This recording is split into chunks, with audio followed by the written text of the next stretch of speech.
C'est le moment que vous attendiez tous. Bon alors calmez-vous, récemment je suis tombé sur un blog Mediapart dont le titre est sans ambiguïté. Quand la zététique ouvre les dernières portes à droite. Un article signé par un certain Mako Dragan, qui se présente comme journaliste. Ah non pardon, c'est pas un article, c'est une enquête. Ouais carrément, le mec a mené une enquête journalistique. Excuse-nous Sherlock. Donc en lisant l'article, je m'attends à un travail sérieux basé sur des faits précis et des informations sourcées.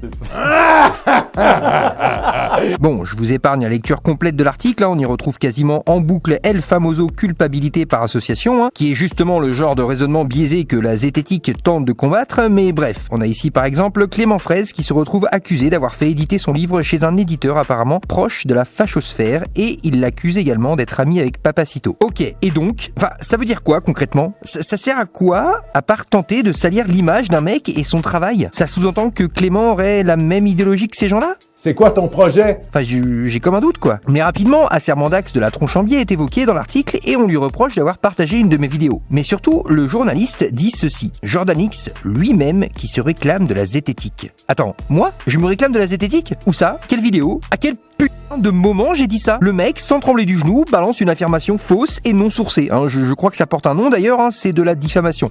Oui, c'est comme ça. Je ne me suis jamais réclamé de la zététique, le mec fabule complètement. Et donc, de facto, il m'inclut dans une sphère qu'il dépeint comme étant de vilains méchants d'extrême droite, avec la fameuse technique de la culpabilité par association. Et apparemment, je m'affiche clairement aux côtés de la droite nationaliste. Ce genre de tournure de phrase, ça laisse penser que je fais des dizaines de vidéos par mois avec des youtubeurs d'extrême droite. Affligeant. Non, tout ça n'a pas de sens et ça ne peut pas durer éternellement. Mais il donne quand même un exemple. Il a réalisé une vidéo avec Code Reno, entre parenthèses, encore, pour le Média pour tous. Site lancé par Vincent Lapierre, collaborateur d'égalité et réconciliation de 2015 à 2018. Vous voyez comment il fonctionne ? C'est visible là. On part de Thomas Durand et en littéralement à peine 8 lignes, on arrive, sans le nommer, à Soral. C'est merveilleux. C'est encore mieux.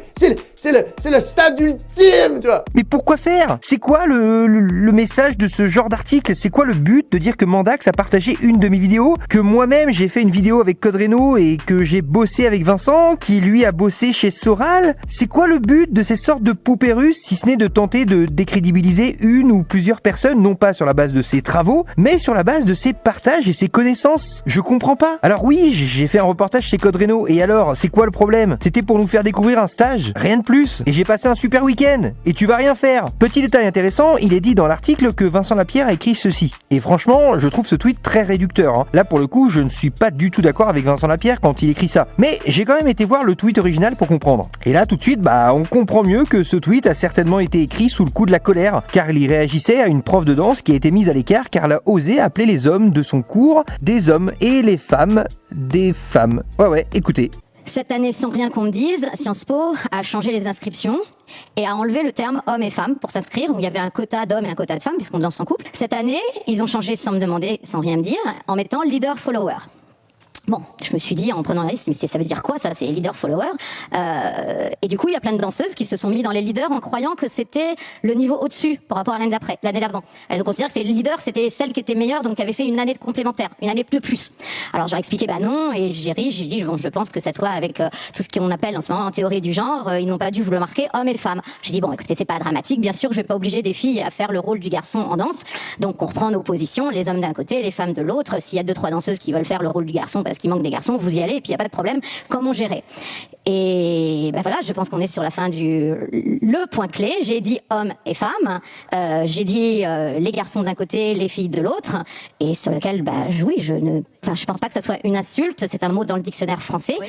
Et voilà, et donc un élève a porté plainte en disant qu'il avait été mis mal à l'aise suite à mes propos. Voilà, même moi, là, j'ai envie de tout casser en ayant écouté ce passage. Alors oui, le tweet de Vincent est plus que maladroit, car la transidentité est un vrai sujet. Et non, ça ne se base pas sur de la pseudoscience. Mais quand on a le contexte, c'est tout de suite déjà beaucoup plus limpide. C'est une réaction disproportionnée face à une situation inacceptable. Le genre de réaction qu'on a tous déjà eu dans nos vies. Mais est-ce qu'on peut sincèrement et honnêtement réduire Vincent et son travail à un tweet ? Évidemment non. Cela dit, s'il avait mis le contexte, ça aurait été beaucoup moins vendeur. Les gens auraient compris rapidement que c'était une réaction due à la colère et à l'indignation. Mais manifestement, l'auteur l'auteur de l'article, lui, c'est son truc, de prendre des personnalités qui sont plus ou moins proches du mouvement zététique, de dire regardez, ce mec-là d'extrême droite, regardez celui-là aussi, parce que il a fait une vidéo avec un tel qui a été retweeté par un tel et lui-même est ami avec Papacito et qui lui-même est un cousin d'un mec qui connaît la cousine de Mandax. Ah là, la propagande des gauchistes. Regardez comme c'est sale tout ça. Ah, vous sentez l'odeur de la haine là? Regardez jusqu'où mon enquête m'a mené. Je viens de découvrir une boule de terre. C'est tout sale. Regardez, c'est vraiment horrible. Bah oui mec, quand tu prends des fleurs, des petits cailloux, de l'herbe, de la terre, que tu rajoutes un peu d'eau, tu mélanges tout ça. Bah ouais, ça fait un truc bien dégueulasse, ouais.